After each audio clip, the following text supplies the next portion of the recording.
안녕하세요. 한 주간의 법조계 이슈와 소식을 한데 모아 전해드리는 로투데이 스페셜 신세아입니다. 지난 10일 국회 사무처가 국민들이 직접 온라인으로 입법 청원을 할 수 있는 국민동의 청원 사이트를 개설했습니다. 그리고 저희 법률방송이 직접 올린 오토바이의 자동차 전용 도로 통행금지 해제에 관한 청원이 공식 1호 입법 청원으로 채택되어 화제가 됐는데요. 그간의 청원 과정과 향후 일정 등을 자세히 전해드립니다. 갈수록 연령대가 낮아지고 잔혹해지는 학교폭력에 교육부는 제4차 학교폭력 예방 대책 기본계획을 발표하면서 강경책을 내놨습니다. 형사처벌을 받지 않는 촉법소년 기준 연령을 낮추고 중대사건 가해자는 즉시 격리하겠다는 건데요. 그런데 관련 법인 소년법은 2년 넘게 개정되지 않고 국회에 잠들어 있습니다. 이유가 뭔지 집중 취재했습니다. 그 외 법조계의 다양한 소식들 이어서 전해드리겠습니다. 온라인으로 국회 법률 개정 등 입법 청원을 할 수 있는 국회 국민동의청원 사이트가 지난 10일 공식 개설됐습니다. 관련해서 법률방송은 국민동의청원 1호 입법 청원으로 오토바이 자동차 전용도로 진입 금지를 풀어달라는 청원을 올렸습니다. 그리고 청원 심사를 거쳐 국회는 어제 법률방송이 청원한 오토바이 자동차 전용도로 진입 허가 청원을 국민동의청원 공식 1호 청원으로 사이트에 공개했습니다. 그동안의 경과와 앞으로 일정을 해당 청원을 직접 올린 장한지 기자가 전해드립니다. 이런 가운데 법률방송이 1호 국민동의 청원으로 오토바이 자동차 전용도로 통행금지 제한을 풀어달라는 청원을 냈습니다. 앞으로 진행 경과 등도 지속적으로 보도해드리겠습니다. 법률방송의 지난 10일 보도 이후 닷새가 지난 오늘 오후 국민동의청원 사이트입니다. 사이트 메인 화면에 오토바이에 대한 자동차 전용도로 통행이라는 제목의 청원이 핫1이라는 내용으로 올라와 있습니다. 법률방송이 지난 10일 사이트 개설일 날 청원한 오토바이 고속도로 진입 제한을 풀어달라는 청원입니다. 국민동의청원은 청원을 올린다고 바로 홈페이지에 공개가 되는 게 아니고 생성된 인터넷 주소를 주변에 공유해 우선 100명 이상의 찬성을 받아야 합니다. 이렇게 100명 이상의 찬성을 얻은 청원에 대해 국회 사무처가 청원 내용 등에 대한 심사를 거쳐 타당하다고 판단하면 해당 청원을 정식으로 사이트에 공개하는 구조입니다. 그 청원서 내신 거 있잖아요. 그거 일단 찬성 100명이 요건이 충족이 돼서요. 저희가 이 청원을 공개하려고 하는데요. 지난 10일 법률방송 보도 이후 관련 문의가 이어져 법률방송은 페이스북에 해당 청원 인터넷 주소를 공유했고 사흘 만인 지난 13일 청원 공개 심사 대상인 100명 이상 찬성 요건을 충족했습니다. 100명이 찬성해 요건이 충족되면 최대 7일 동안 심사 기간을 거치는데 오토바이 자동차 전용도로 진입 허용 청원에 대해 국회 사무처는 심사 하루 만에 타당성이 인정된다고 판단해 정식으로 사이트에 공개했습니다. 그렇게 국회 공식 1호 국민동의청원이 됐습니다. 7일간의 국회 검토가 있다고 들었는데 이게 7일이 안 됐는데도 그냥 바로 공개했나요? 7일 이내니까. 7일 이내니까 저희가 이거는 저희가 내용상도 문제될 것 같고 1호 청원 맞나요? 공개되는 거? 네, 맞습니다. 청원은 일정 배기량 이상 오토바이의 경우 자동차 전용도로나 고속도로 진입 제한을 풀어주자는 내용입니다. 소형 오토바이나 배달 오토바이 등 모든 오토바이에 대해 전부 다 고속도로 진입을 허가하자는 게 아니고 일정한 기준을 정해 상대적으로 안전성이 확보된 오토바이에 대해 자동차 전용도로 등 진입을 허용하자는 취지입니다. 도로교통법 63조에 이륜차는 고속도로 등을 통행할 수 없다라고 되어 있고 하위 법령 등에서 고속도로 등의 자동차 전용도로도 포함을 시켜서 이제 전용도로 통행도 금지가 되고 있는 거거든요. 또 단계적으로 전용도로부터 통행을 시키고 실 상황을 좀 살펴본 후에 고속도로 통행도 궁극적으로는 허용을 해야 된다. 실제 선진국 클럽이라는 OECD 회원국 가운데 오토바이 고속도로 진입을 전면적, 일률적으로 제한하는 나라는 우리나라가 유일합니다. 오토바이는 위험하고 오토바이가 고속도로에 들어가면 사고가 많이 날 것이라는 생각도 근거가 부족한 편견이나 선입견에 불과합니다. 2011년 오토바이의 고속도로 진입을 제한한 도로교통법 조항에 대한 헌법재판소 위헌 심판 때 당시 송두환 재판관도 오토바이 고속도로 통행 제한이 우리나라의 도로 안전과 교통 안전에 어떤 영향을 미치는지 실증적 자료와 경험적 증거가 부족하다며 위헌이라는 소수 의견을 낸 바 있습니다. 자동차 전용 도로하고 고속도로를 들어가지 못하게 한다. 그러면 들어가지 못하게 하는 그 이유가 뭐냐? 그것이 국가 안전보장이나 질서 유지나 공공복리를 위해서 필요하냐? 만일에 그거를 위해서 필요하다면은 그야말로 경험적이나 실증적인 어떤 자료가 있어서 국민동의청원은 공개 이후 30일 이내 10만 명 이상의 찬성을 받게 되면 소관 상임위에 회부돼 법안 개정 여부에 대해 심사한 뒤 청원이 반영된 개정안이 마련되면 법사위를 거쳐 본회의에 상정됩니다. 오토바이 고속도로 진입 허용 청원은 공개 하루 만인 오늘 오후 4시 기준 1,800명의 찬성을 얻었습니다. 청원이 성립이 되면 저희가 소관위로 회부가 되거든요. 그러면 소관위 검토 과정에서 아마 좀 붙여야 될 거예요. 국회 사무처는 1호 국민동의 청원이 나와서 반갑다며 국민 누구나 편리하게 법안을 제안하고 동의에 참여할 수 있도록 지속적 노력을 기울여 나가겠다고 밝혔습니다. 법률방송 장하지입니다. 법률방송에서는 지난 10일과 15일 두 차례에 걸쳐 오토바이 자동차 전용도로 진입 허용 국회 국민동의 청원 관련한 보도를 전해드렸습니다. 국회 온라인 1호 입법청원이 오토바이 자동차 전용도로 진입 허용 청원인데 해당 기사가 나가자 댓글로 찬반 논란이 뜨겁습니다. 반대하는 쪽의 주된 이유는 오토바이는 사고도 많이 나고 일단 사고가 나면 인명사고로 이어진다는 건데요. 한마디로 오토바이는 도로 위에 흉기여서 자동차 전용도로나 고속도로 진입을 허용하면 절대 안 된다는 건데 정말 그럴까요? 장한지 기자가 팩트체크를 해봤습니다. 법률방송이 1호 국민동의 청원으로 오토바이 자동차 전용도로 통행금지 제한을 풀어달라는 청원을 냈습니다. 앞으로 진행 경과 등도 지속적으로 보도해드리겠습니다. 장한지 기자입니다. 그리고 청원 심사를 거쳐 국회는 어제 법률방송이 청원한 오토바이 자동차 전용도로 진입 허가 청원을 국민동의청원 공식 1호 청원으로 사이트에 공개했습니다. 그동안의 경과와 앞으로 일정을 해당 청원을 직접 올린 장한지 기자가 전해드립니다.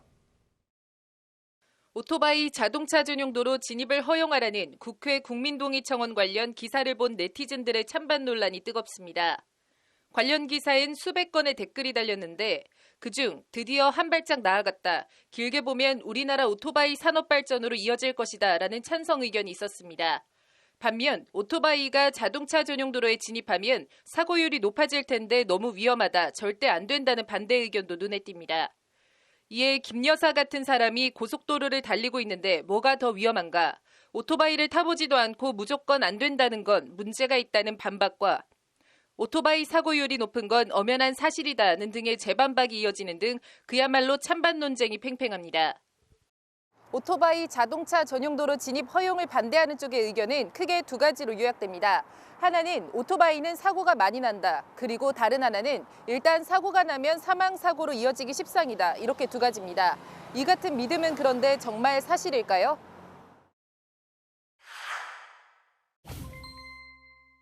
경찰청, 통계청 등을 통해 입수한 자동차 등록 대수와 교통사고 등과 관련된 통계 자료입니다. 가장 최근 자료인 2018년 기준 통계입니다. 국토교통부 자동차 등록 대수 현황에 따르면 2018년 기준 자동차 등록 대수는 1,867만 6,924대에 이릅니다. 이 가운데 자동차 교통사고 건수는 14만 5,238건으로 사고율은 0.77%입니다. 쉽게 말해 자동차 만 대당 77건 교통사고가 발생한다는 뜻입니다. 오토바이의 경우를 보면 2018년 기준 이륜차 등록 대수는 220만 8,424대이고 오토바이 사고 건수는 15,365건입니다. 이를 퍼센트로 환산하면 0.69%가 됩니다. 오토바이 만 대당 67건꼴로 사고가 일어난다는 얘기입니다. 자동차 만 대당 교통사고는 77건, 오토바이는 69건. 통계는 오토바이 교통사고율이 자동차보다 높다는 믿음은 잘못된 믿음, 오류라는 점을 보여주고 있습니다. 전향적인 사고방식이 필요하다는 거. 왜 OECD 34개국이 다 열려 있는지, 제가 중요하게 강조하는 건 뭐냐면 꼭 고속도로는 아니더라도 전용도로는 열어줘야 되거든요. 자동차 전용도로는 일반 도로 가다 그냥 전용도로로 진입이 돼버려요.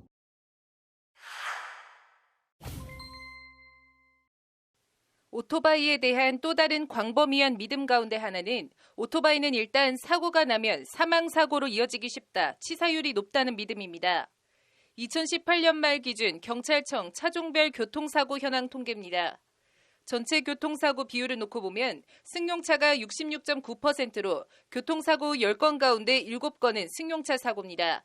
그 뒤를 이어 화물차가 12.7%, 오토바이가 7.1%, 나머지는 승합차나 특수차 등 기타입니다. 이를 다시 사망사고 비율만 놓고 보면 승용차 48.6%, 화물차 23%, 이륜차 12.4%, 나머지 승합차, 특수차 등 기타입니다. 전체 교통사고의 66.9%를 차지하는 승용차는 사망사고 비율이 48.6%로 준 반면 교통사고 비율 7.1%를 차지하는 오토바이는 사망사고 비율이 12.4%로 더 높아집니다. 오토바이 교통사고가 승용차에 비해 치사율이 높다는 믿음 자체는 통계적으로 사실입니다. 보호 범위가 몸뿐이 없기 때문에 치사량이 높을 수밖에 없거든요. 그래서 선진국에서는 더 배려하고 고민을 많이 하는 거예요. 결국은 사람이 만든 문명의 이기라고 만들었는데 쓰는 거는 사람의 씀씀이잖아요. 만들어 놓고 이륜차가 문제다라고 얘기하는 것은 결국 사람이 쓰는 건데 사람의 제도가 문제인 거지 이륜차 자체의 문제는 아니죠. 하지만 자동차 전용 도로 등 진입과 관련해 이 통계는 달리 볼 측면이 있습니다. 바로 화물차 사망사고 비율입니다. 전체 교통사고에서 12.7%를 차지하는 화물차 교통사고 비율은 사망사고의 경우엔 23%를 차지하며 비율이 2배 가까이 높아집니다. 교통사고를 낸 화물차 운전자가 사망한 것이 아니라 승용차 등 상대차 탑승자들을 사망케 해서 사고 자체에 비해 치사율이 2배 가까이 높아진 것으로 봐야 합니다. 거꾸로 오토바이 사고의 경우엔 승용차 등 상대차 운전자들을 사망케 할 가능성은 상대적으로 낮습니다. 이 같은 사실과 논리를 따라가면 도로 위의 흉기는 오토바이가 아니라는 결론에 이르게 됩니다. 오토바이 자동차 전용도로 진입 허용을 주장하는 쪽에서 사고에 따른 위험은 오토바이 운전자의 부담으로 하고 진입을 허용하는 게 이동권 등 헌법상 권리에 부합하다고 주장하는 배경이자 근거이기도 합니다.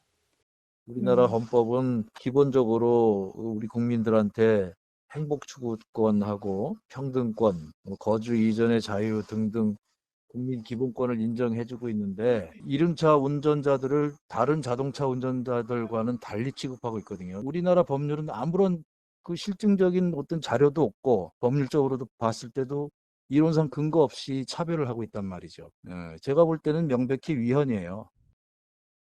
이런 취지와 이유들로 현재 OECD 회원국 가운데 한국을 제외한 모든 국가가 예외 없이 일정 배기량 이상 오토바이의 고속도로 진입과 주행을 허용하고 있습니다. 법률방송 장한지입니다. 유튜브에 학교 폭력, 학생 싸움 등을 검색하면 차마 눈뜨고 볼 수 없을 정도의 직접 촬영, 이른바 직캠 영상들이 주르륵 뜹니다. 관련해서 교육부가 범죄를 저질러도 처벌받지 않는 형사 미성년자, 촉법소년이라고 하는데요. 촉법소년 연령 하향을 추진하겠다고 나섰습니다. 법무부는 이에 대해 형사 미성년자 연령 하향을 골자로 하는 소년법 개정은 법무부 소관이라며 2017년부터 추진해온 정책이라고 목소리를 높였습니다. 그런데 2년 넘게 소년법이 개정되지 않고 있는 이유는 뭘까요? 장한지 기자의 보도입니다. 길거리에서 두 사람이 서로 발로 배를 걷어차고 의자를 던지면서 싸움을 벌입니다. 또 다른 영상에서는 한 남성이 다른 남성을 구석으로 몰아넣고 무자비하게 발로 밟습니다. 심지어 여러 명이 단체로 서로 주먹으로 때리고 발로 얼굴을 차는 등 패싸움을 벌이는 모습도 보입니다. 유튜브에 학생 싸움을 검색했더니 나온 영상들입니다. 지난 10년 사이 청소년들의 폭력과 성범죄 등 강력범죄는 크게 늘어난 것으로 나타났습니다. 2019년도 사법연감에 따르면 2018년 소년 보호 사건 중 폭력 사건은 총 1,779건으로 2009년 465건에 비해 4배 가까이 증가했습니다. 같은 기간 청소년 상해 사건도 1,255건에서 1,341건으로 늘었습니다. 폭행, 상해 등 타인의 신체에 물리력을 행사하는 청소년들의 폭력 범죄가 늘어난 원인 중 하나는 형사사건으로 처리된 학교폭력 사건이 과거보다 늘었기 때문인 것으로 분석됩니다. 교육부가 초등학교 4학년부터 고등학교 3학년까지 모든 학생을 대상으로 실시한 2019년 1차 학교폭력 실태조사에 따르면 조사에 참여한 372만 명 중 6만 명이 학교폭력을 당한 적이 있다고 답했습니다. 또 다른 강력범죄인 성범죄 사건도 증가 추세입니다. 2009년 1,031건이었던 청소년들의 성폭력범죄 처벌법 위반 사건은 2015년 881건으로 크게 줄었다가 2016년 1,070건, 2017년 1,148건으로 다시 늘어났고 2018년에는 1,276건이나 됐습니다. 성숙도라든지 뭐 이런 것들이 시대의 변화에 있어서 굉장히 많이 말하자면 그 저연령화된 것 같아요. 세계적인 추세가 이제 아동 연령이 내려가고 있지 않는가 싶습니다. 교육부는 어제 제4차 학교폭력 예방 및 대책 기본 계획을 발표했습니다. 교육부는 이 계획에서 학교 공동체 역량 제고를 통한 학교폭력 예방 강화, 학교폭력에 대한 공정하고 교육적인 대응 강화, 피해 학생 보호 및 치유 시스템 강화, 가해 학생 교육 및 선도 강화, 전사회적 학교폭력 예방 및 대응 생태계 구축 등 5대 영역에 걸쳐 14개 추진 과제를 제시했습니다. 특히 중대한 학교폭력 행위를 저지르면 초범이라도 구속 수사하고 2차 가해 가능성이 있을 경우에는 경찰서장이 즉시 개입해 격리하는 우범소년 송치 제도도 적극 활용하기로 했습니다. 교육부는 이와 함께 범죄를 저질러도 처벌받지 않는 형사 미성년자의 나이를 기존 만 14세에서 만 13세로 낮추는 법 개정을 추진하기로 했습니다.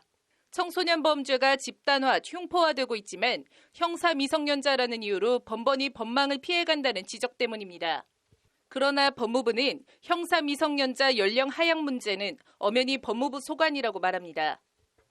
교육부에서 발표한 학교폭력 예방 대책이잖아요. 그 일환으로서 이제 형사 미성년자 또는 촉법소년 연령을 하는데 저희 법무부 소관이고요. 그 전반적인 컨트롤에서는 학교폭력 예방 대책이지만 그 예방 대책 중에서 형사 미성년 연령과 촉법소년 연령을 하향하는 것은 법무부 소관 정책이고 저희 쪽에서 주관해서 추진한 정책이 맞습니다.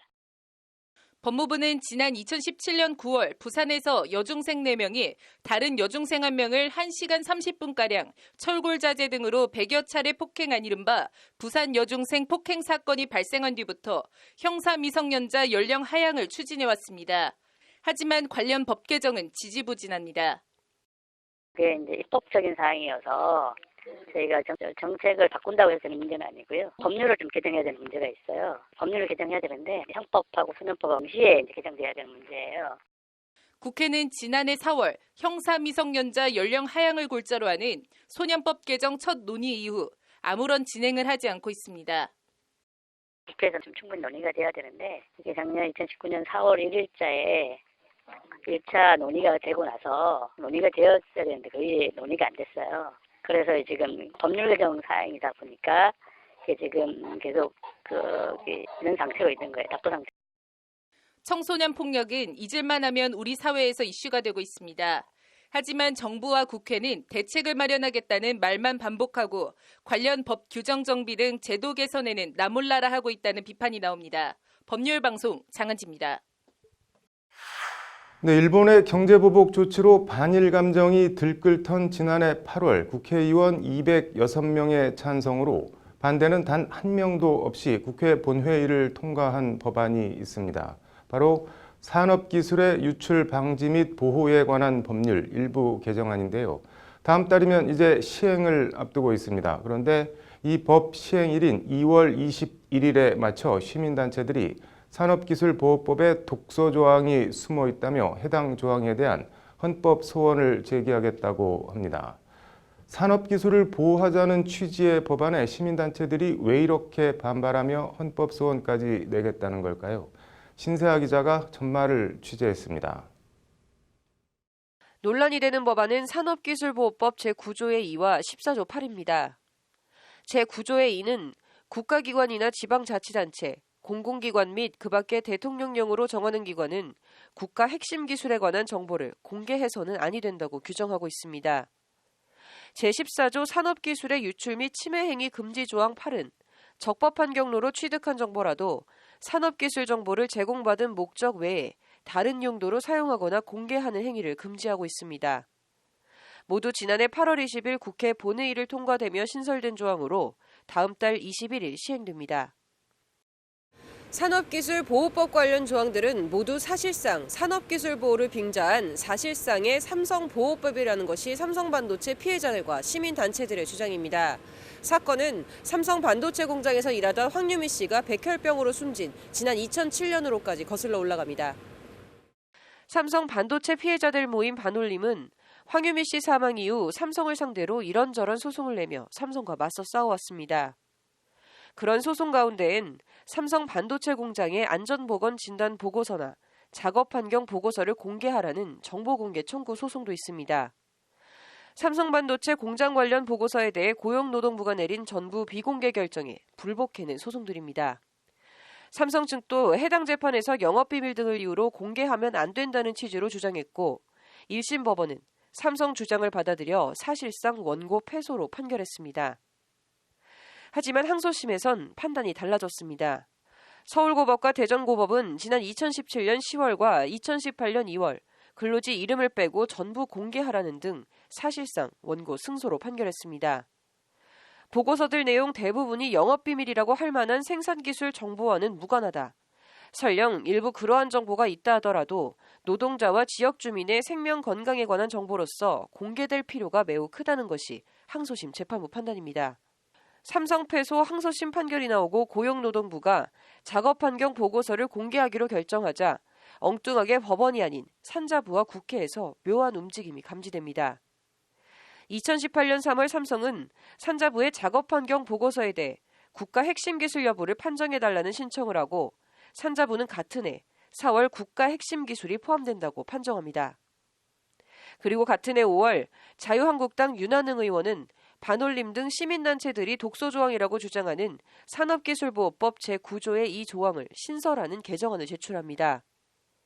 결과적으로 해당 조항이 담긴 개정안이 국회 본회의를 통과하면서 삼성 반도체 관련 보고서를 공개할 수 있는 여지가 법적으로 아예 차단이 된 겁니다. 이건 정말 그동안 사실 반올림이 삼성과의 알 권리 싸움에서 굉장히 어쨌건 저희가 노력해오면서 아주 더디지만 한 걸음 한 걸음 진전돼 왔었는데 이걸 완전히 한 방에 다시 이제 무로 돌리는 약간 이런 법안이어서 너무 사실 허탈했고 그리고 2018년 7월 중앙행정심판위원회는 산자부의 국가 핵심 기술 판정을 사유로 고용노동부의 작업환경 보고서 공개 결정을 취소했고 반올림은 다시 해당 취소 처분을 취소하라는 지난한 법정 싸움에 들어갔습니다. 국가 핵심 기술 판정에서 작업환경 보고서 공개 취소 결정, 산업기술보호법 개정안 통과까지 정부와 국회가 삼성과 이른바 짜고 치지 않았다면 어떻게 이런 일이 벌어질 수 있겠냐는 것이 반올림의 주장입니다. 이 과정에 이런 내용을 모르고 일본 경제보복과 반일 감정 분위기에 휩쓸려 눈뜨고 당한 국회의원들도 많다고 나아가 그런 분위기와 타이밍을 이용한 거라고 반올림은 목소리를 높입니다. 그 과정에 이제 사실 반올림과 협조해서 함께 목소리를 내주셨던 분들도 많은데 특히 국회의원들도 많으신데 이분들도 이 내용을 거의 모르고 이제 통과되는 과정도 좀 많이 허탈했고요. 국가 핵심 기술 유출 금지와 함께 적법하게 취득한 정보라도 산업기술 정보를 제공받은 목적 외에 다른 용도로 사용하거나 공개하는 행위를 금지한 조항도 독소조항으로 꼽힙니다. 내부 근로자들이 작업 수행 중 위험성을 알게 돼도 외부에 알릴 수 없어 내부 고발 여지를 원천 차단하고 시민단체 등의 문제 제기도 일단 다 산업안전보호법 위반으로 몰릴 소지가 다분한 악법 조항이라는 주장입니다. 산재를 목적으로 취득한 정보를 봤더니 작업장이 위험해서 밖에다가 알리겠다 이러면 이것도 처벌할 수 있고 그러니 사실 이 산업기술보호법은 오로지 기업의 이익이라는 차원에서 그것도 되게 사회적으로 용납되기 어려운 수준의 전 세계적으로도 좀 사례를 찾기 힘든 수준의 법입니다. 이런 문제의식에 따라 시민단체들은 법 시행일인 다음 달 21일에 맞춰 헌법재판소에 헌법소원을 제기할 계획입니다. 국가 핵심 기술이라는 개념 자체가 모호하고 이의 지정이 너무 자의적이어서 헌법상 명확성의 원칙에 명백하게 반한다는 겁니다. 법률 내용상으로도 국가 핵심 기술에 관한 정보라고 되어 있기 때문에 그 관련성 판단의 범위가 되게 추상적인 거죠. 기준이 없기 때문에 사실상 이 소방부처나 이 기술을 보유하고 있는 사업장의 일방적인 주장이 그대로 받아들여질 위험이 너무 크다. 조항의 모호함에 더해 정보공개법 취지와 충돌하며 국민의 알 권리를 침해하는 등 위헌 소지가 명백하다는 지적입니다. 가장 큰 문제는 헌법적 권리인 알 권리의 보호 범위를 행정기관의 장이 자의적으로 정할 수 있게 만든 점에 있다고 봅니다. 이미 영업비밀 법이 있거든요. 영업비밀 보호법이 있고, 그래서 영업비밀에 해당하는 것만 보호를 하면 됩니다. 청구하는 사람이 이게 경제적 가치가 없다라는 거를 입증하면 그러면 공개하겠다. 이런 식으로 했기 때문에 국민의 알 권리, 이거를 너무 제약하는. 반올림과 시민단체는 해당 조항의 헌법 소원을 제기하는 한편 국회가 결자 해지 차원에서 해당 조항을 법률안 취지에 맞게 다시 개정하든지 삭제할 것도 아울러 요구했습니다.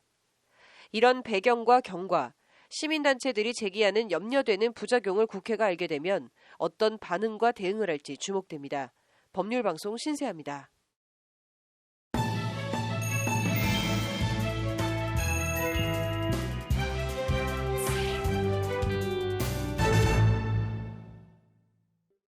오늘 대법원 앞에선 자신이 성추행한 서지현 검사의 인사보복을 한 혐의로 기소된 안태근 전 검찰국장의 직권남용 혐의를 무죄 취지로 파기환송한 대법원 판결을 규탄하는 기자회견이 열렸습니다. 대법원 판결은 한국 사회를 서검사의 미투 이전으로 돌려놓는 시대 역행적인 판결이라는 것이 이들의 주장인데 현장을 장한지 기자가 취재했습니다. 사회적 책무 저버린 대법원을 규탄한다. 이번 판결은 한국 사회를 미투 이전으로 원점 회귀시키려는 후안무치한 판결이다. 대법원발 남성 카르텔의 역공이다. 미투 운동과 함께하는 시민행동에 오늘 대법원 비판 기자회견문 내용을 요약하면 미투 이전 원점 회귀 8글자로 압축됩니다. 앞서 대법원 2부는 지난 10일 안태근 전 검찰국장의 직권남용 혐의에 대해 징역 2년을 선고한 원심 판결을 깨고 사건을 무죄 취지로 파기환송했습니다. 대법원은 인사재량권을 폭넓게 인정해 검사 인사 담당자로 하여금 안 전 국장이 의무 없는 일을 하게 한 때에 해당한다고 볼 수 없다며 이같이 판단했습니다. 기자회견 참가자들은 이에 대해 대법원이 말하는 재량이라는 게 도대체 무슨 재량을 말하는 것이냐며 강하게 반발했습니다. 재량이라니요. 재량은 자기 생각과 판단에 따라 일을 처리하는 것을 의미합니다. 대법원에 묻습니다. 재량이란 것이 온전히 홀로 존재할 수 있는 것입니까? 재량에 영향을 미치는 것은 무엇입니까? 그런데 재량이라니요. 대법원은 재량을 말하기 전에 재량에 영향을 미치는 요소를 두루 살펴보아야 했습니다. 앞서 1, 2심은 직권남용에 대해 안 전 국장 지시로 서검사 인사안이 작성됐다고 보는 게 타당하다. 안 전 국장이 본인 경력에 걸림돌이 되지 않게 하려 인사불이익을 주는 방식으로 사직을 유도하거나 치명타를 가하려 한 것으로 판단된다며 징역 2년의 실형을 선고했습니다. 대법원은 하지만 의무 없는 일을 하게 한 때 직권남용 법리에 대한 기존 판례를 따라 원심을 깨고 무죄 취지로 사건을 돌려보냈습니다. 통상 대법원이 기존 판례를 바꾸려면 전원 합의체를 열어 선고를 하는데 대법원 이번 판결은 여성 대법관이 주심으로 있는 소부에서 심리해 기존 판례를 재확인한 겁니다. 기자회견 참가자들은 직장 내 성폭력 피해자의 절반 이상이 왕따 등 2차 피해를 보고 있는 현실에서 하급심 법원이 전향적인 판결을 내렸는데 대법원이 이를 다시 뒤집어 과거로 퇴행시켰다고 대법원 판결을 거듭 강하게 성토했습니다. 2018년도 평등의 전화에 직장 내 성희롱 성폭력으로 상담해온 내담자 가운데 절반이 왕따와 폭언, 폭행을 경험했습니다. 이렇게 조직 안에서 완전히 고립된 상태라면 그 다음 스텝을 밟기 쉬워집니다. 파면, 해임, 해고, 강등, 징계 등이 그것입니다. 대법원은 수많은 피해자들이 바라는 정의로운 세상에 대한 희망을 헌신짝처럼 저버렸습니다. 나아가 대법원 판결은 하급심 판결에 대한 귀속력이 있다는 점에서 이번 판결이 불러올 부정적인 파장과 영향에 강한 우려를 나타냈습니다. 언제라도 인사권자의 재량은 불이익 처우를 가능케 하는 근거가 될 것입니다. 인사권 남용 판례가 가져올 효과가 현장에서는 우리가 상상하는 것보다 클 것입니다. 미투 운동으로 우리가 바꾸고자 했던 불평등하고 위계적이고 폭력적인 직장 문화에 대한 변화가 나타나기 힘들 것입니다. 기자회견 참가자들은 대법원의 이번 판결에도 파기환송심 재판부가 애초 원심 판결 취지대로 다시 한번 전향적인 판결을 내려줄 것을 한 목소리로 촉구했습니다. 직무재량을 폭넓게 인정한 안태근 전 검사장에 대한 이번 대법원 판단은 앞으로 다른 인사 불이익 사건이나 재판에도 연쇄적으로 영향을 미칠 것이라는 게 이들의 비판입니다. 파기환송심 재판부가 어떤 판단을 내릴지 주목됩니다. 법률방송 장한지입니다. 전두환 정권 시절 학생운동을 하다 강제 징집당한 사람들을 학생운동 동향 등을 파악하는 이른바 프락지로 활용한 녹화 사업이라는 것이 있었습니다. 당시 동료들을 팔아먹었다는 자괴감에 스스로 목숨을 끊는 경우도 있었고 프락지가 되기를 거부하다 군에서 의문사한 경우도 종종 있었습니다. 과거의 유물로만 여겨졌던 이런 프락치를 이용한 민간인 사찰이 촛불 정부라는 문재인 정부의 국가정보원에서까지 자행돼 왔다면 믿어지실지 모르겠습니다. 민변 등이 오늘 국정원 프락치 공작 사건을 UN 인권위원회 특별 절차에 진정하기로 하고 기자회견을 열었습니다. 장한지 기자가 기자회견 현장에 다녀왔습니다. 지난해 8월 23일 통일경제포럼이라는 단체에서 활동하던 임준우 씨는 같은 포럼에서 김모 씨로부터 충격적인 얘기를 듣습니다. 동생처럼 아끼던 후배 김 씨가 사실은 자신은 통일경제포럼 활동가들을 사찰하기 위해 위장 투입된 국정원 프락치라는 양심 고백을 해온 겁니다. 저도 이 사건이 밝혀지기 전까지만 해도 제 개인의 일상이 그 누군가에 의해서 일거수일투족이 감시당하고 들여다 보여지고 이런 일이 벌어지라고는 상상을 하지 못했었습니다. 하지만 이제 그 상상하지도 못했던 일이 무려 5년간이나 지속되었다는 사실 그 자체가 저를 굉장히 힘들게 하고 있습니다. 박근혜 정부 때인 2014년부터 시작해 촛불 정부라는 문재인 정부가 들어선 뒤에도 국정원은 월 200만 원의 활동비와 고성능 녹음기 그리고 소형 비디오 카메라 등 장비를 지급해가며 민간인 사찰 프락치 활동을 시켰다는 것이 후배 김 씨의 고백이었습니다. 이 사건이 밝혀지고 난 다음에 제가 이제 가장 힘들었던 건 뭐냐면 한동안 이제 그 친구랑 제가 나눴던 대화 내용들이라든지 그 친구랑 함께 했던 활동들 이런 것들에 대해서 제 스스로가 저를 돌아보고 자기 자신을 검열하는 그런 모습을 보면서 정말 제 스스로에 대한 좌절감과 분노를 많이. 사찰은 불온한 지하 혁명 조작으로 이어졌다고 합니다. 통일 경제라는 것들의 실체를 좀 파악하고자 북중 접경지대에 이제 통일 단둥이나 이런 데 답사 기행을 간 적이 있습니다. 그 답사 기행에 참가한 것이 마치 북의 공작원과 접선을 한 것처럼 꾸며졌다는 이야기를 듣고 이건 너무 현실감이 없어서 진짜 실소를 금할 수밖에 없었습니다. 민변과 참여연대, 천주교 인권위원회 등으로 꾸려진 진상조사팀이 조사를 벌인 결과 국정원은 프락치 김 씨에게 암투병 중인 선배를 찾아가 도청을 강요하는 등 광범위한 민간인 사찰을 자행한 것으로 드러났습니다.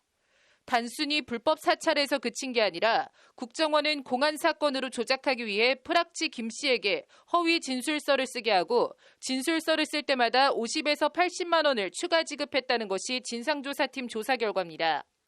이런 식으로 김 씨가 작성한 진술서는 100건이 넘습니다. 국정원 권한 남용의 역사가 뿌리 깊은 것이다.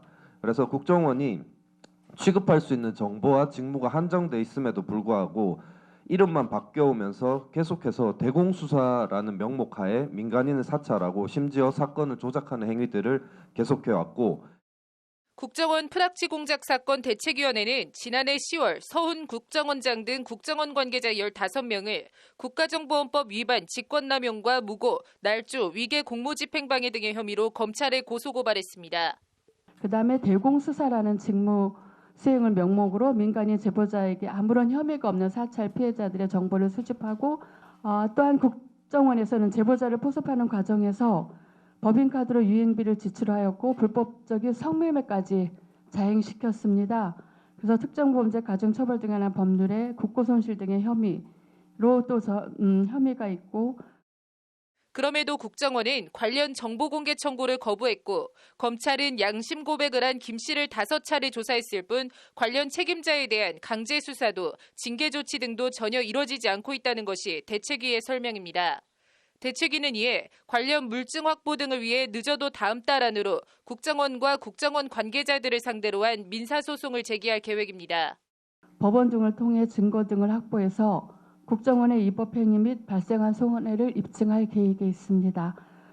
국정원이 제보자를 도구로 이용한 것은 결국 우월적 지위를 이용해서 특정인의 인간 존엄성을 현재 침해하는 거기 때문에 피해자뿐만 아니라 제보자 역시 저희들이 국가를 상대로 민사소송을 제기하려고 하는. 대책위는 아울러 오는 17일 유엔 인권이사회 특별 절차에 진정서를 제출할 계획입니다. 특별 절차 진정 대상이 되는 인권 침해는 과거에 발생한 것인지 발생 중인 것인지 발생 가능성이 있는지 불문한다는 것이 대책위의 설명입니다. 저희가 이번에 제기하려는 개인 진정의 경우에는 의사표현의 자유 특별보고관, 종교 또는 믿음의 자유 특별보고관, 프라이버시 특별보고관, 테러 방지와 인권 보장에 관한 특별보고관 총 4군데의 특별 절차를 활용해서 이번 개인 진정을 하려고 합니다. 특별 절차에 진정이 접수되면 특별보고관은 진정서에 대한 신뢰성 심사 후 해당 정부의 관련 사안에 대한 질의와 답변을 요구할 수 있고 필요하다고 판단되면 공개 성명 등의 조치도 취할 수 있습니다. 대책위가 민사소송을 내게 되면 국정원의 프락치를 이용한 사찰의 위법성을 다루는 첫 사례가 된다는 것이 대책위의 설명입니다. 이에 대해 국정원은 일련의 행위들이 대공수사의 명분 아래 행해진 적법한 행위였다는 입장을 고수하고 있다는 것이 대책위가 전한 국정원의 입장입니다. 적법한 행위였다는 국정원 입장에 대해 우리 법원이 그리고 유엔 인권위원회가 어떤 판단을 내릴지 주목됩니다. 법률방송 장한지입니다.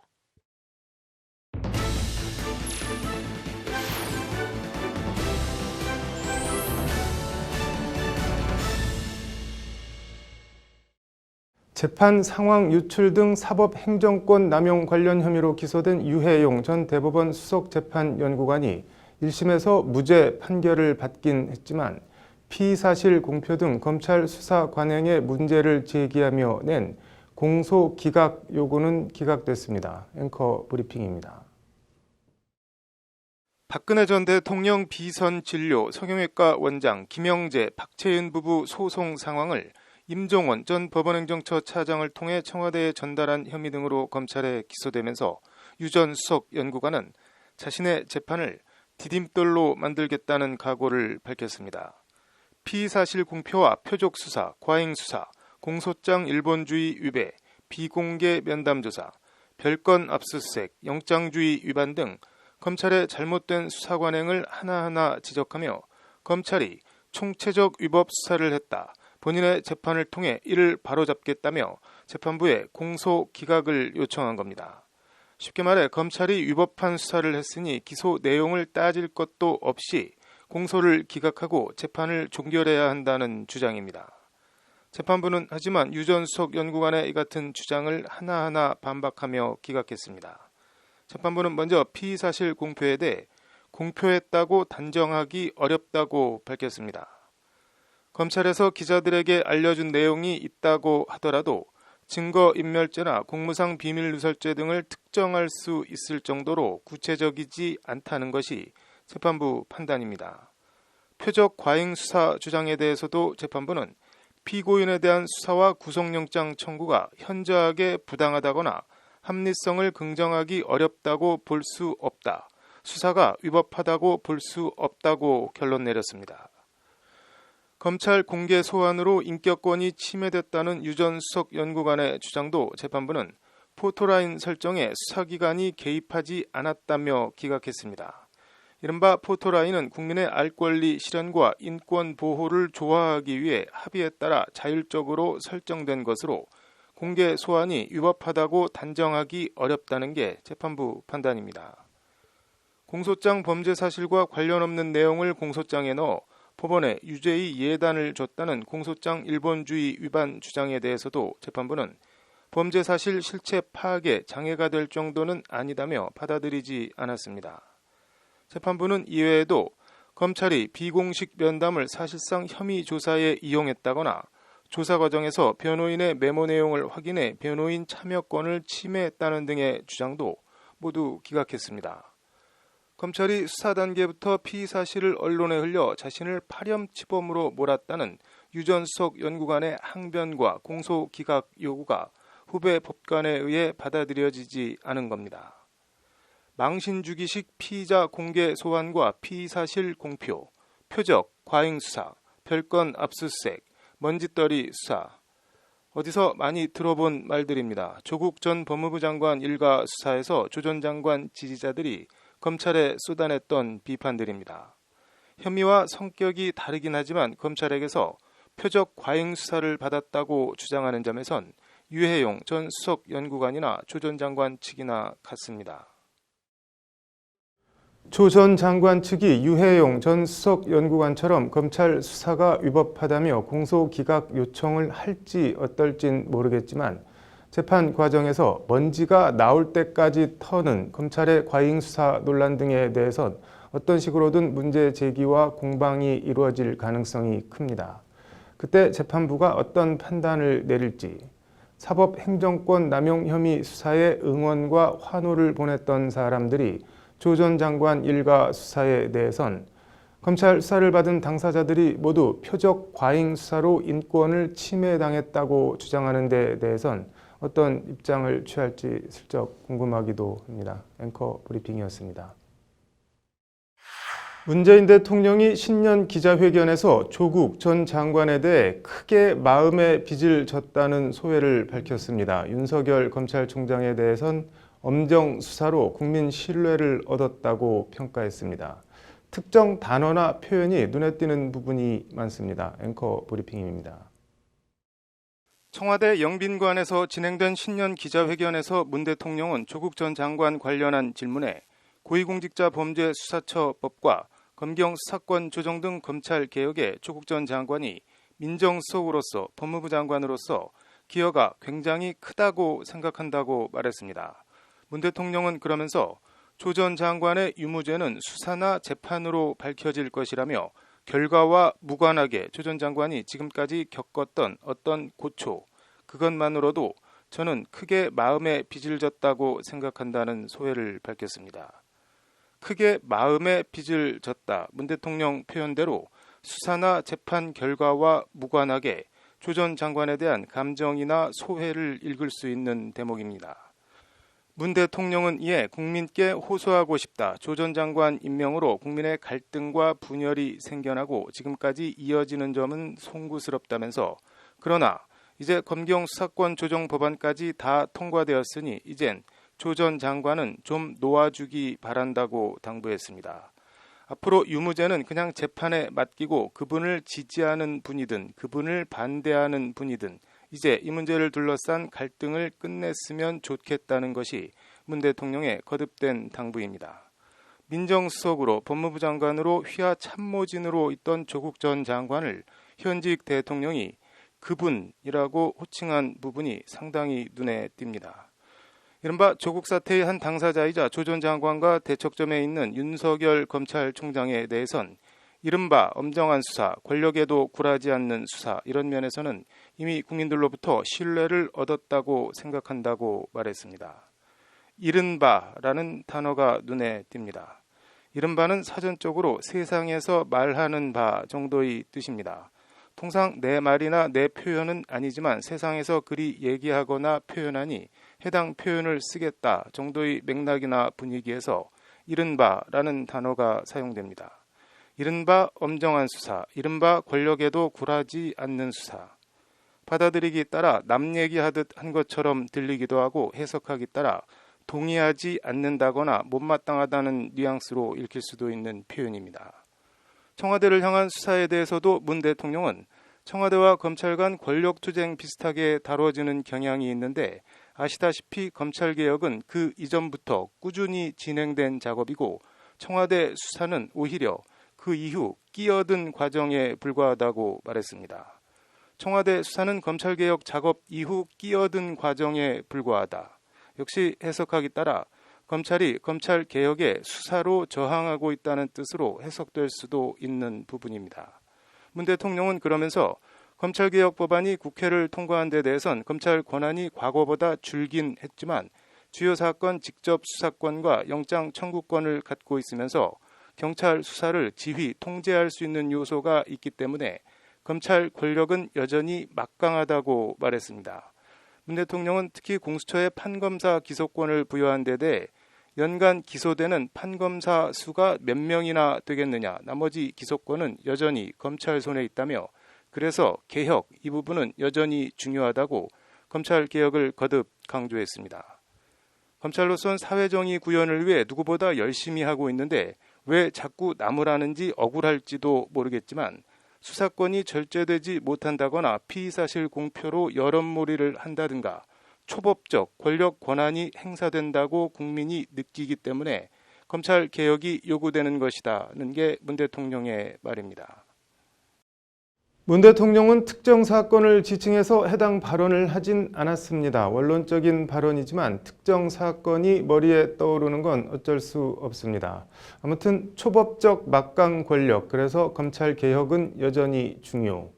검찰에 대한 문 대통령의 현 인식을 그대로 보여주는 발언 아닌가 합니다. 검찰개혁 이제 시작이다. 아직도 멀었다는 메시지를 검찰 안팎에 여과 없이 던진 겁니다. 관련해서 오늘 기자회견장 배경엔 확실한 변화, 대한민국 2020이라는 문구가 새겨졌고 문 대통령이 앉은 테이블에도 확실한 변화를 새긴 문구가 놓여 있었습니다. 앵커 브리핑입니다.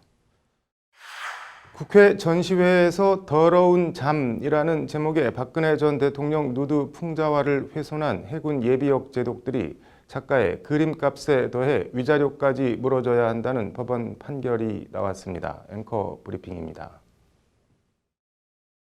프랑스 화가 에두아르 마네가 1863년에 그린 올랭피아입니다. 몸을 파는 여인 올랭피아를 통해 당대 프랑스 파리 상류층의 위선과 가면 속 얼굴을 벗은 몸으로 정면으로 쏘아보고 있는 풍자화의 원조 같은 그림입니다. 이 올랭피아를 패러디해 이구영 화가는 더러운 잠이라는 제목의 박근혜 당시 대통령 누드 풍자화를 그렸습니다. 그림은 최순실 국정농단, 세월호 7시간, 사드 배치 논란, 선글라스의 박정희로 상징되는 음습한 공작정치, 권력의 충견들 등 당시 박근혜 대통령에 대한 총체적 풍자로 채워졌습니다.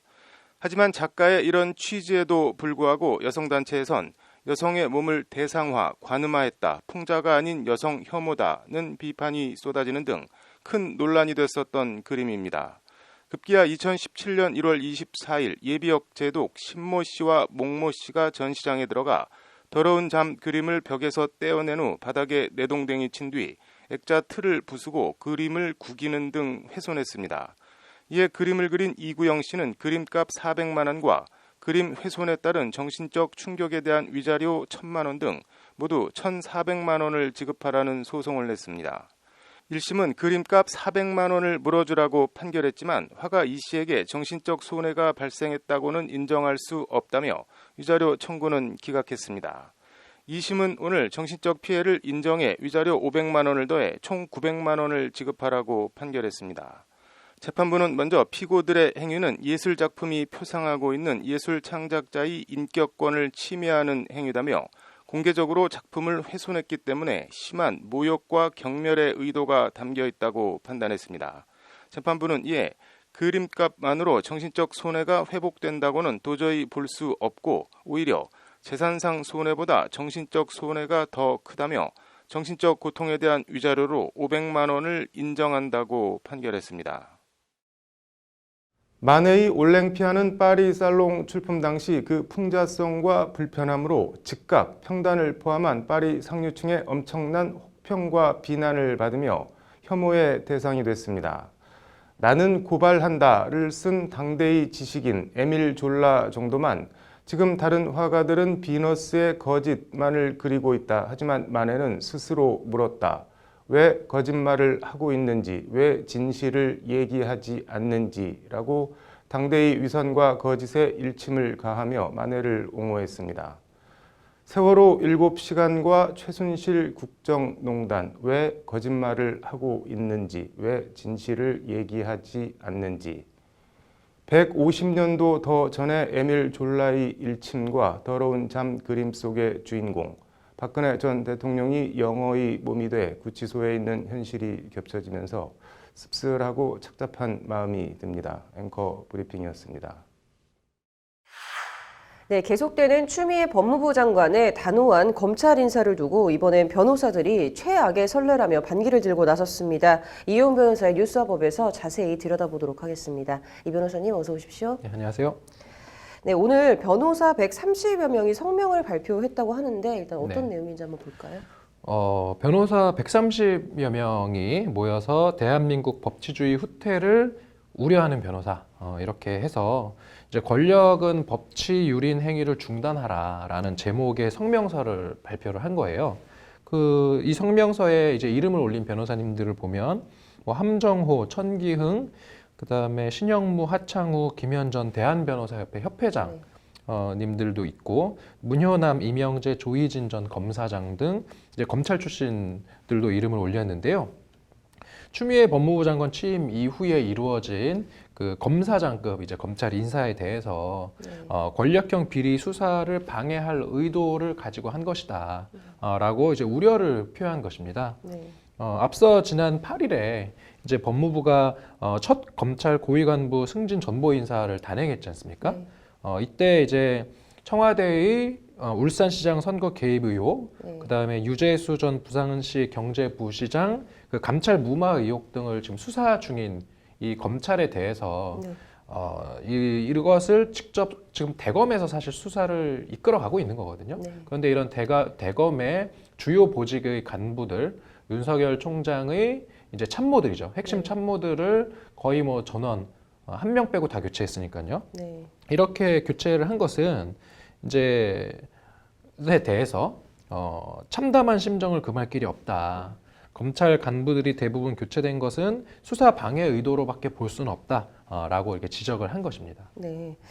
이제 검찰 고위 간부 인사도 인사인데 이번 직제 개편과 관련해서도 지금 비판을 성명서에서 했다고 하죠. 네, 이게 지금 최근에 법무부가 추진 중인 그 직제 개편안을 조금 보면 검찰의 직접 수사 부서 13곳을 이제 형사 공판부 등으로 바꾸는 이제 개편안인데요. 이제 오늘 이 성명서에서 변호사들이 밝힌 바는 뭐냐면 지금 반부패 수사부 2곳은 조국 전 장관 가족 비리, 그다음에 삼성물산 그 제일모직 인수합병 의혹을 수사해 왔고, 그다음에 또 공공수사부 같은 경우는 청와대 선거 개입 의혹을 수사 중이고, 그리고 조세범죄조사부 같은 경우는 이제 조 전 장관 측의 뭐 사모펀드 관련 그런 비리를 조사하고 있는데 이렇게 굵직굵직한 사건들을 조사하고 있는 수사 부서를 없애는 이러한 직제 개편안은 수사의 중대한 차질을 주려고 하는 것이다 라고 이제 반발을 하고 있는 것입니다. 네. 좀 이쯤에서 눈에 띄는 거는 이제 추 장관 본인은 좀 굉장히 균형 잡힌 인사라고 밝히지 않았습니까? 이게 이제 약간 시간을 돌이켜서 그 윤석열 총장이 처음 이제 검찰총장이 됐을 때 단행한 인사에서 나왔던 말이 뭐냐면 이건 지나치게 특수통 검사들만 우대한 것이 아니냐. 형사부나 뭐 공안부나 이러한 쪽의 검사들은 설 자리가 없는 것이다. 이건 너무 치우친 인사라는 비판이 있었는데 그것에 대한 어떤 좀 그런 어떤 비판에 비해서 이번에는 이제 뭐 형사나 공판 분야 검사들이 요직에 배치가 된 것이기 때문에 기존의 어떤 그런 특수통 위주의 그런 치우친 인사를 이번에는 오히려 극복한 것이다 라고 지금 이제 추 장관 쪽은 이야기를 하는 것 같아요. 네. 제 눈에도 조금 관련해서 이런 갈등이 좀 격화되는 게 보이는데 오늘도 어저께 노영민 대통령 비서실장이 이제 검찰 반발은 거의 없다라는 말을 좀 했다고 해요. 네, 이제 라디오에서 당연히 그런 질문이 나오죠. 지금 최근에 이런 인사와 관련해서 실제로 이제 그 김웅 검사가 이제 이 검사에 반발을 하면서 검사 내부망인 이프로스에 글을 올리고 이제 사직하겠다. 라고 이야기를 했지 않습니까? 그러니까 검찰 내부의 어떤 반발이 당연히 이거는 이제 예상이 되는 상황이니까 언론에서도 지적을 하는 것이고 이제 라디오 방송에서도 노영민 비서실장에게 질문을 한 거예요. 근데 이제 그것에 대해서 이제 노 비서실장은 검찰이 그렇게 크게 반발하는 것은 아닌 것으로 알고 있다. 라고 이야기를 했고, 이에 이제 진행자가 아니 근데 검찰 내부망 등에서 막 반발이 나오고 있지 않습니까? 이렇게 묻자 그것에 대해서 이제 노 실장은 전체적으로는 이게 뭐 몇 명이 그렇게 이야기를 하는 거고 거기에 댓글이 많이 달리는 것을 뭐 부인할 수는 없지 않습니까? 그러니까 이제 노 실장은 자기가 알기로 전체적으로는 그래도 반발이 거의 없는 것으로 보고 또 사표 내신 분들도 이번 사태로 사표를 낸 분은 거의 없는 것으로 안다. 라고 어떻게 보면 이 상황에 대한 인식을 이야기를 한 것이죠. 네. 검찰에 대한 이 물갈이 인사부터 좀 이번 변호사들의 성명까지 좀 변호사님께서 이번 사태에 대해서 어떻게 생각하시는지. 이제 청와대에서는 이렇게 이야기하는 거예요. 이제 대통령의 인사 권한의 정당한 행사다. 그러니까 수사는 검사가 하는 것이고 그러한 수사에 사실 청와대가 개입을 할 수는 없으니 청와대는 인사를 하는 것이다라고 이야기했고, 이제 이게 검찰청법 34조에 이제 검사의 그 임명과 보직에 관한 것은 대통령이 법무부 장관의 제청을 받아서 한다라고 되어 있으니 뭐 법적으로 틀린 말은 아니거든요. 대통령이 검사의 인사를 할 수는 있는데, 그런데 뭐 지금 다들 아시겠지만 이렇게 청와대의 주요 관계자들이 수사 대상이 되어 있는 상황에서 이런 좀 인사를 그 핵심 수사 인력들, 그다음 수사를 지휘한 그 총장의 참모들을 거의 저는 교체하는 것은 뭐 좀 그렇게 썩 바람직한 선례인 것 같지는 않다. 이렇게 좀 말씀드릴 수 있을 것 같습니다. 네. 이게 좀 나쁜 선례로 남지 않으려면 현재 진행 중인 수사들이 좀 철저히 조사가 돼서 좀 명명백백하게 밝혀질 수밖에 없을 것 같네요. 오늘 잘 들었습니다.